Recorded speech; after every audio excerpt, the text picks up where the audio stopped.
बिस्मिल्लाहिर्रहमानिर्रहीम। Second video के साथ हाजिर है ऑटोमेटा की। अच्छा, यहाँ पे हम डिस्कस करेंगे कुछ कॉन्सेप्ट्स ऐसे जो कि प्रिवेल करेंगे पूरे कोर्स पर।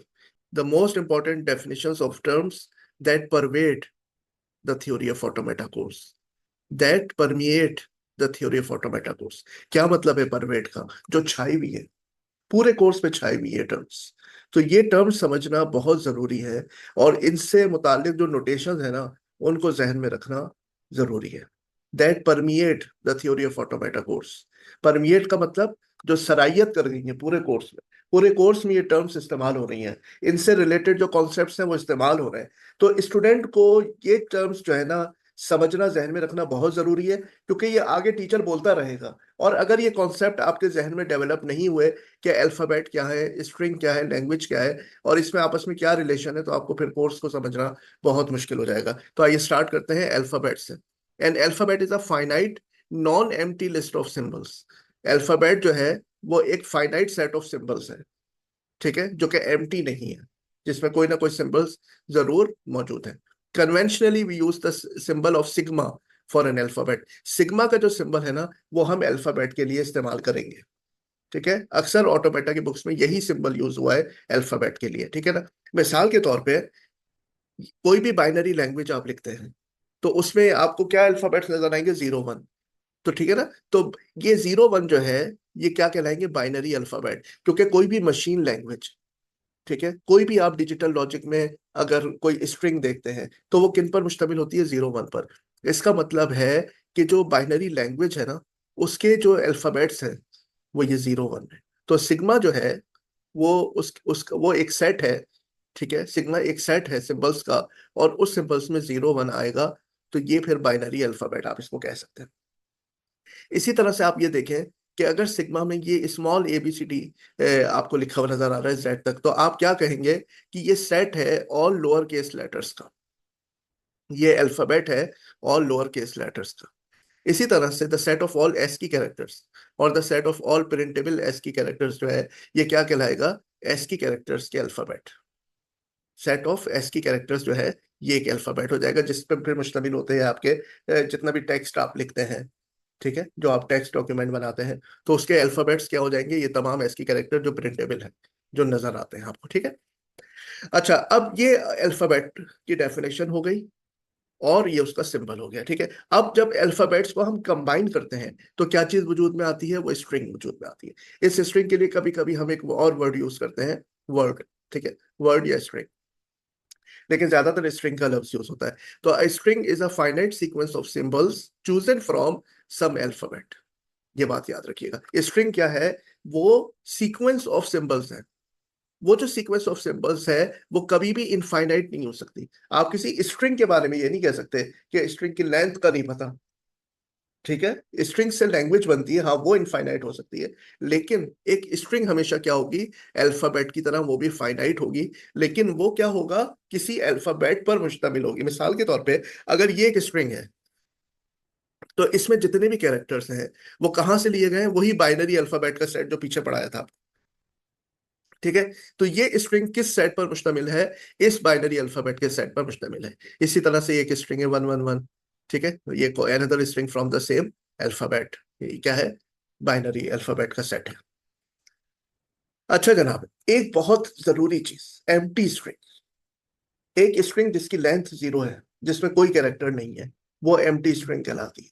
अब ये एम्प्टी स्ट्रिंग बहुत ज्यादा ऑटोमेटा के कोर्स में इस्तेमाल होती है। मैं आपको एक इशारा दे देता हूँ यहाँ पर, ठीक है। अगर नहीं समझ में आए कोई बात नहीं। ऑप्शनल चीजों को डिफाइन करने के लिए एम्प्टी स्ट्रिंग का इस्तेमाल होता है। यानी कोई चीज हो भी सकती है और नहीं भी हो सकती। जब ऐसा कहना हो, तो हम सहारा लेते हैं एम्प्टी स्ट्रिंग का। ये इसका मैंने इस्तेमाल बता दिया है, लेकिन अगर अभी इस स्टेज पे आपको नहीं समझ में आया है, तो अभी तो एग्जाम्पल भरी पड़ी है, आगे लेक्चर्स, पूरा कोर्स तैयार हो रहा है, तो आगे लेक्चर्स में बहुत एग्जाम्पल आएंगे, आप आसानी से समझ जाएंगे। यहां पर जो चीज आपको समझनी है, वो ये कि जो एम्प्टी स्ट्रिंग है ना, उसके लिए सिंबल हम यूज करते हैं एप्सिलॉन का, ठीक है, एप्सिलॉन का सिंबल यूज करते हैं। और ये कैसी स्ट्रिंग है? With zero occurrence of symbols. इसमें कोई सिंबल नहीं है, ठीक है। तो इस स्ट्रिंग की लेंथ 0 होती है। अच्छा जनाब, अब लेंथ की बात कर लेते हैं। जैसे अभी पीछे मैंने बोला कि length of an empty string क्या होती है, 0। लेंथ ऑफ ए स्ट्रिंग क्या होती है, number of positions for symbols in the string. जो स्ट्रिंग है उसमें जितने सिंबल्स हैं, तो उन सिंबल्स की पोजीशन, कितनी नंबर ऑफ पोजीशंस हैं उस स्ट्रिंग में। मिसाल के तौर पे ये एक स्ट्रिंग है, तो इसमें 1 2 3 4 5, 5 आपके पास इसमें पोजीशंस आ रही हैं, पहली पोजीशन, दूसरी position, third position, fourth, fifth. तो इसकी लेंथ हो जाएगी 5। अब कुछ लोग क्या कहते हैं, इसी लेंथ ऑफ स्ट्रिंग को कैसे डिफाइन करते हैं, कि भाई the number of symbols in the string.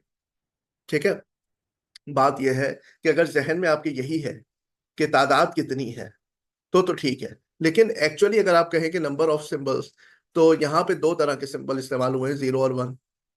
ठीक है ना, तो नंबर ऑफ सिंबल्स तो यहाँ पे दो हैं, लेकिन लेंथ 5 है। क्यों? क्योंकि इसमें 0 और 1 5 दफा अपियर हुए हैं, 5 पोजिशंस पर अपियर हुए हैं, 5 पोजिशंस पर अपियर हुए हैं। ठीक है ना, तो हम पोजिशंस वाली डेफिनेशन को ज्यादा बेहतर समझेंगे। तो उलमैन ने दोनों चीजें सामने रखी हैं कि ये कॉमनली जो है ना, लेंथ ऑफ द स्ट्रिंग को लोग कहते हैं नंबर ऑफ सिंबल्स, लेकिन नंबर ऑफ सिंबल्स के दो मायने निकलते हैं, तो थोड़ी सी वेग हो जाती है ना, डेफिनेशन ऐसी होनी चाहिए कि जो क्लियर हो। तो ज्यादा बेहतर ये है कि कितने नंबर ऑफ पोजीशंस हैं सिंबल्स के हवाले से उस स्ट्रिंग में। ठीक है। अच्छा, एक बड़ी खास नोटेशन है ये, जो आपका पाइप का साइन है, दोनों साइडों पे पाइप का साइन लगाया, और ये डब्लू जो है ना, सपोज करें ये कोई रिप्रेजेंटेशन है किसी स्ट्रिंग के लिए, हमने सिंबल रखा है, डब्लू किसी स्ट्रिंग को रिप्रेजेंट कर रहा है।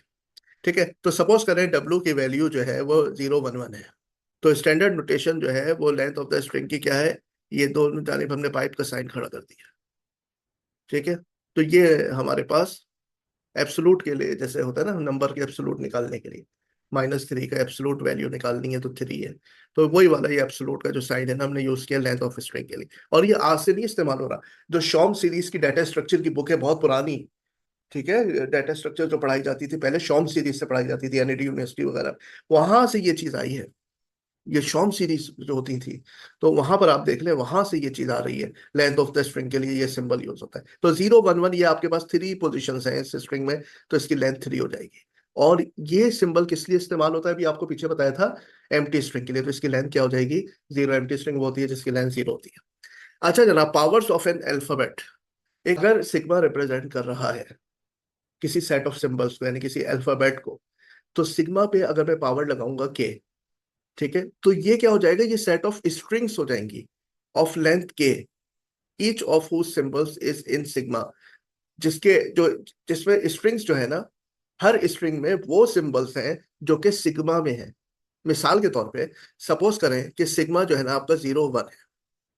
ठीक है, लेकिन याद रखिएगा कि अगर मैं सिग्मा पे पावर लगाऊं 0, तो कोई भी अल्फाबेट हो, ABCD से जेड तक, कैपिटल स्मॉल एस की, अगर 0 लगा दिया, तो इसका मतलब है वो ऐसे सेट को रिप्रेजेंट कर रहा है जिसका एक ही मेंबर है एम्प्टी स्ट्रिंग।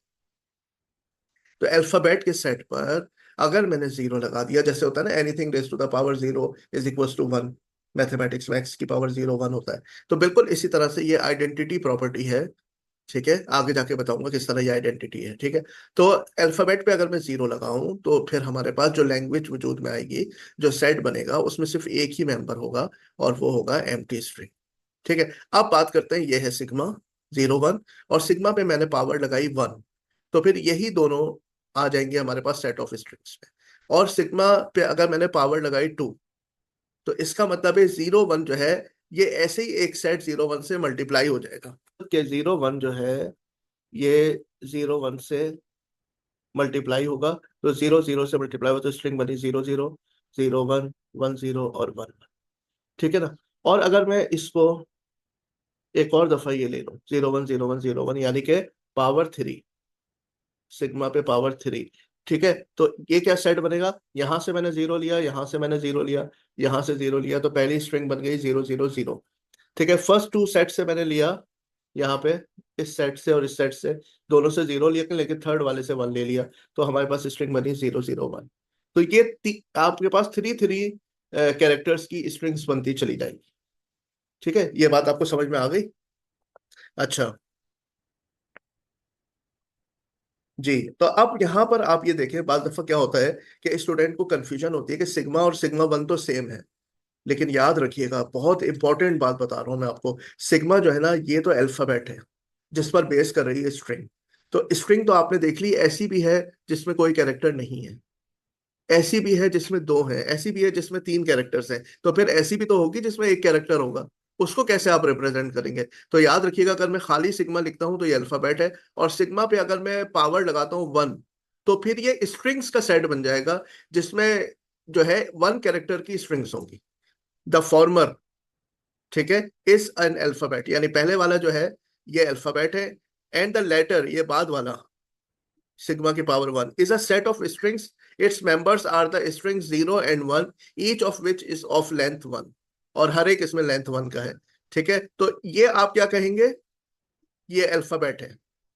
और ये आप क्या कहेंगे? ये स्ट्रिंग है। ठीक है, देखने में दोनों सेम है, लेकिन जब यहाँ पावर वन लग गई तो अब ये स्ट्रिंग्स का सेट बन गया, और ये अल्फाबेट का। तो ये पॉइंट जहन में रखिएगा।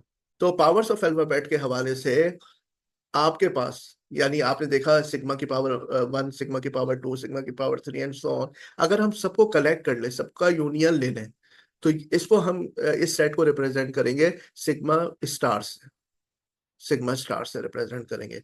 ठीक है, अगर आप चाहते हैं कि इसमें ये सिग्मा की पावर जीरो ना हो, तो फिर आप उसको लिखेंगे सिग्मा प्लस। इसमें क्या होगा, इसको आप एक्सक्लूड कर देंगे, तो सिग्मा की पावर वन यूनियन सिग्मा की पावर टू यूनियन सिग्मा की पावर थ्री, इस तरह से चलता रहेगा। ठीक है ना? तो इसका मतलब है कि अगर मैं सिग्मा स्टार को डिफाइन करना चाहूँ सिग्मा प्लस की टर्म्स में, तो ये हो जाएगा सिंपली कि सिग्मा प्लस है, और उसमें ये एम्प्टी स्ट्रिंग वाला भी शामिल कर दिया है, तो ये सिग्मा स्टार बन गया है। और सिग्मा प्लस में आपने ये हटा दिया है, एम्प्टी स्ट्रिंग वाला ऑप्शन। ठीक है, sometimes we to exclude the empty string from the set of, कभी कभी हम ये चाहते हैं कि एम्प्टी स्ट्रिंग ना हो। ठीक है, तो फिर ऐसी सूरत में हम सिग्मा प्लस से रिप्रेजेंट करेंगे, और चाहते हैं कि भाई एम्प्टी स्ट्रिंग वाला भी ऑप्शन भी रहे, तो वो सिग्मा स्टार हो जाएगा। जी, अब आखिरी कॉन्सेप्ट कॉन्केटिनेशन ऑफ स्ट्रिंग्स के हवाले से। सपोज करें अगर एक्स और वाई दो स्ट्रिंग्स हैं, तो इनकी कॉन्केटिनेशन क्या होगी? ठीक है, अगर एक्स रिप्रेजेंट कर रहा है आपके पास ई कैरेक्टर्स को A1 A2 से लेके AI तक, और वाई रिप्रेजेंट कर रहा है एक स्ट्रिंग को जिसमें जे सिंबल्स हैं B1 B2 से लेके BJ तक, तो अगर मैं कॉन्केटिनेट करूंगा ना एक्स और वाई को, तो इसकी लेंथ क्या हो जाएगी? I प्लस जे, क्योंकि आई नंबर ऑफ सिंबल्स है एक्स स्ट्रिंग में, और जे नंबर ऑफ सिंबल्स है वाई स्ट्रिंग। तो जब हम एक्स और वाई को कॉन्केटिनेट करेंगे, तो इसमें टोटल कैरेक्टर्स कितने हो जाएंगे? I प्लस जे, और इसको रिप्रेजेंट करेंगे एक्स डॉट वाई से, या खाली एक्स इंटू वाई से। और इसमें पहले आएंगे एक्स के सिंबल्स A1 से लेके AI तक, फिर आएंगे बी के सिंबल्स B1 से लेके BJ तक। ठीक है, सपोज करें बहुत सादा सी एग्जांपल, अगर एक्स रिप्रेजेंट कर रहा है 0 11 0 1 को, वाई रिप्रेजेंट कर रहा है 1 1 0 को, तो जब मैं एक्स को कॉन्केटिनेट करूंगा वाई के साथ, तो मेरे पास एक ऐसी स्ट्रिंग बनेगी जिसमें पहले 0 11 0 1 आ जाएगा, और उसके बाद 1 1 0 आ जाएगा। ये मिल मिल जाएंगे। इसमें पांच कैरेक्टर्स थे, इसमें तीन थे, मिलके आठ कैरेक्टर्स हो गए। देखिए, चार और चार आठ। ठीक है, और अगर मैं वाई एक्स करूंगा, वाई को कॉन्केटिनेट करूंगा इसके साथ, तो पहले वाई के कैरेक्टर्स आएंगे, फिर एक्स के कैरेक्टर्स आएंगे। याद रखिएगा आप कि x into y is not equal to y into x. Concatenation में आपके पास एक्स वाई बराबर नहीं होता वाई एक्स के। ये बहुत इंपॉर्टेंट चीज है। ठीक है, एक्स वाई में पहले एक्स के कैरेक्टर आएंगे, फिर वाई के, फिर वाई एक्स में पहले वाई के, फिर एक्स के। ठीक है, अच्छा, अगर एम्प्टी स्ट्रिंग जो है वो मल्टीप्लाई होता है किसी भी स्ट्रिंग के साथ, ये देखें, या कोई स्ट्रिंग एम्प्टी के साथ मल्टीप्लाई होती है, तो आंसर में स्ट्रिंग बचेगी। जैसे आप एक्स मल्टीप्लाई करते हैं वन के साथ, या वन को मल्टीप्लाई करते हैं एक्स के साथ, आंसर क्या आता है? एक्स आता है। ठीक है ना? तो मल्टीप्लीकेशन में वन जो है ना वो आइडेंटिटी होती है। इसी तरह एम्प्टी स्ट्रिंग जो है ना आइडेंटिटी होती है कॉन्केटिनेशन में। जैसे जीरो आइडेंटिटी होती है एडिशन में, एक्स प्लस जीरो या जीरो प्लस एक्स एक्स होता है। ठीक है, लेफ्ट से जीरो को ऐड करें, राइट से ऐड करें, कोई फर्क नहीं पड़ता। एक्स में अगर आप जीरो ऐड कर रहे हैं तो आंसर एक्स ही होगा। ठीक है, तो जैसे जीरो एडिशन में आइडेंटिटी होता है, वन मल्टीप्लिकेशन में आइडेंटिटी होता है, तो हमारे पास ऑटोमेटा थ्योरी में ये जो एम्प्टी स्ट्रिंग है, ये आइडेंटिटी कहलाता है कॉन्केटिनेशन की। और ये किसी भी स्ट्रिंग के साथ मल्टीप्लाई, वही स्ट्रिंग वापस जवाब में बचती है। हम आ जाते हैं आखिरी जो कॉन्सेप्ट, अल्फाबेट पढ़ लिए, स्ट्रिंग्स के हवाले से हमने बात कर ली, अब हम आते हैं लैंग्वेज पे।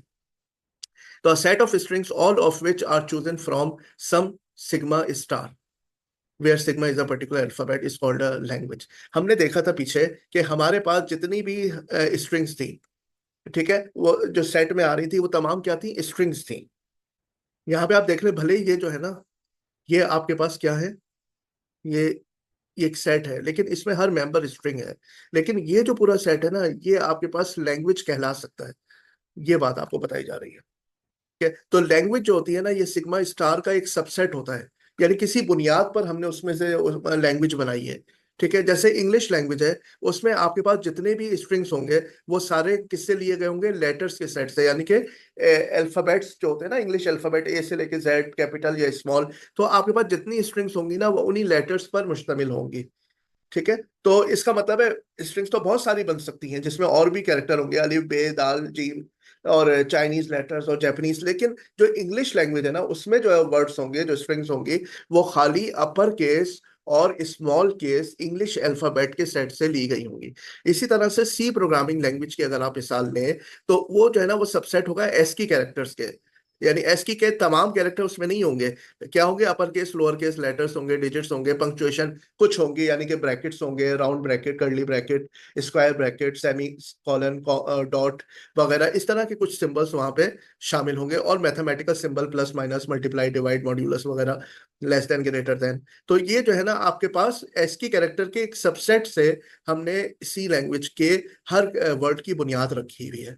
ठीक है ना, और ये थोड़ा सा वेरी कर सकते हैं डिफरेंट प्रोग्रामिंग लैंग्वेजेस के हिसाब से। जैसे किसी में डबल कॉलन भी आ गया है, किसी में डैश और जो है ग्रेटर देन का साइन कोई और ऑपरेटर बन गया है। तो अब ये different characters different programming languages के हवाले से होंगे। लेकिन याद रखिएगा कि पीछे जो हमने सेट पढ़ा था ना, उसमें जो एक इंडिविजुअल मेंबर था वो स्ट्रिंग था, लेकिन वो जो सेट पूरा है ना, वो लैंग्वेज कहलाएगा। सेट जो है वो लैंग्वेज कहलाएगा। अब यहाँ पे हम कुछ एग्जाम्पल ले लेते हैं लैंग्वेज के हवाले से, और बेशुमार एग्जाम्पल आगे आ रही हैं आने वाली स्लाइड्स में।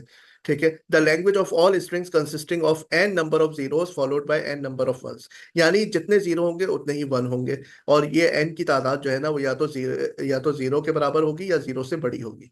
तो अगर एन की वैल्यू जीरो है, तो zero raise to the power zero, one raise to the power zero, empty string, empty string से मल्टीप्लाई होकर एम्प्टी स्ट्रिंग बनेगा। अच्छा, अब एन की वैल्यू वन है तो एक जीरो एक वन, एन की वैल्यू टू है तो दो जीरो दो वन, क्योंकि देखें जीरो फॉलोड बाय वन, तो पहले जीरो आएंगे फिर उसको फॉलो करेगा वन। तो दो जीरो दो वन तीन zero. The set of strings of zeros and ones with n equal number of each. अब यहाँ पे ये नहीं बताया कि कौन किसको फॉलो कर रहा है, बस दोनों की तादाद बराबर होनी चाहिए। तो एक जीरो है तो एक वन है, दो जीरो है तो दो वन है, यहाँ पे भी दो जीरो है दो वन है, तरतीब कुछ भी हो सकती है, दो जीरो है दो वन है, दो जीरो है दो वन है। The set of binary numbers whose value is a prime, ये टू है, प्राइम नंबर होता है, थ्री प्राइम होता है, इसकी डेसिमल वैल्यू फाइव बनेगी, इसकी सेवन बनेगी। ये आपके पास क्या है, इलेवन है, इलेवन प्राइम नंबर होता है। तो वो तमाम स्ट्रिंग्स इस सेट में आएंगी जिसकी डेसिमल वैल्यू क्या होगी, कोई प्राइम नंबर को रिप्रेजेंट करी होगी। तो ये एक लैंग्वेज हो गई। अब आप कह सकते हैं कि लैंग्वेज में तो सारे मेंबर जीरो वन के अल्फाबेट से लिए गए। ठीक है ना, तो सिग्मा स्टार में तो कोई भी कॉम्बिनेशन आ सकती है, लेकिन उस सिग्मा स्टार का ये क्या है, एक सबसेट है जो किसी खास बुनियाद पर वजूद में आया है, कोई खास कंडीशन लगाई है। अब जीरो वन में तो हर तरह की लैंग्वेज थी ना, स्टार अगर लगा दे तो हर स्ट्रिंग थी उसमें, लेकिन हमने उनमें से चुन के खाली प्राइम की एक लैंग्वेज बना ली। हमने उसमें से चुन के खाली उन स्ट्रिंग्स की लैंग्वेज बना ली जिसमें नंबर ऑफ जीरो और वन क्या थे, बराबर थे। तो sigma star is a language for any alphabet of sigma, लेकिन उसमें से हमने ये खास कंडीशन लगा के चुना है। अच्छा, याद रखिएगा, फाई एक लैंग्वेज है जिसका कोई मेंबर नहीं होता, इवन एम्प्टी स्ट्रिंग भी उसका मेंबर नहीं होता। बाज स्टूडेंट समझते हैं कि फाई और ये सेट एक ही सेट है, हरगिज नहीं। Phi is not equal to this set.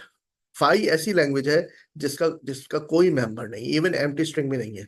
ठीक है, ये एक लैंग्वेज है जिसका वाहिद member empty string. Notice that phi is not equal to this set, the former has no string, इसमें कोई स्ट्रिंग नहीं है, and the latter has one string, जबकि इसमें कम से कम एक स्ट्रिंग है जो कि एम्प्टी स्ट्रिंग है।